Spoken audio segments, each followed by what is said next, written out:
ओम शांति।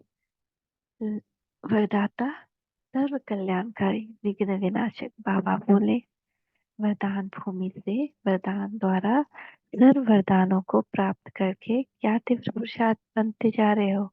पुरुषार्थ की चाल में जो परिवर्तन किया है, अविनाशी किया है, यह अल्पकाल के लिए। कैसे भी कोई परिस्थिति आए, कैसे भी विघ्न हिलाने के लिए आ जाए, लेकिन जिसके साथ स्वयं बाप सर्वशक्तिमान है, उनके सामने वह विघ्न क्या है।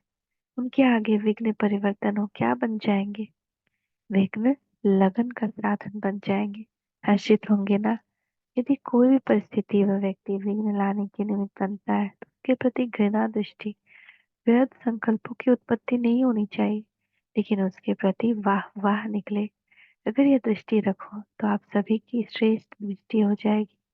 कोई कैसा भी हो, लेकिन अपनी दृष्टि और वृत्ति सदैव शुभचिंतक हो और कल्याण की भावना हो। हर बात में कल्याण दिखाई दे। ना कोई कुछ बुरा बोल रहा है ना, तो उसका शुक्रिया, क्योंकि उसको बुरा बोलने से भगवान की अच्छाई जो है वो हमारे लिए अच्छा बोल रहा है, वो और उजागर हो रहा है। तो कल्याणकारी बाप की संतान कल्याणकारी होना, कल्याणकारी बनने के बाद कोई भी अकल्याण की बात हो नहीं सकती। यह निश्चय और स्मृति स्वरूप हो जाओ तो आप कभी डगमगा नहीं सकेंगे। जैसे कोई हरा या लाल चश्मा पहनता है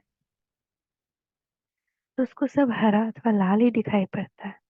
जैसे आप लोगों के तीसरे नेत्र पर कल्याणकारी चश्मा पड़ा है, तीसरा नेत्र है ही कल्याणकारी, उसमें अकल्याण दिखाई पड़े, ऐसा यह हो ही नहीं सकता। जिसको अज्ञानी लोग अकल्याण समझते हैं उसमें लेकिन आपका उस अकल्याण में ही कल्याण समाया हुआ है। जैसे लोग विनाश को अकल्याण समझते हैं, लेकिन आप समझते हो कि इससे ही सदगति सदगति के गेट खुलेंगे।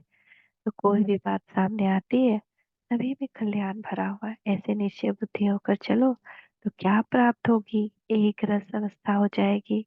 किसी भी बात में रुकना नहीं चाहिए। जो रुकते हैं वे कमजोर होते हैं।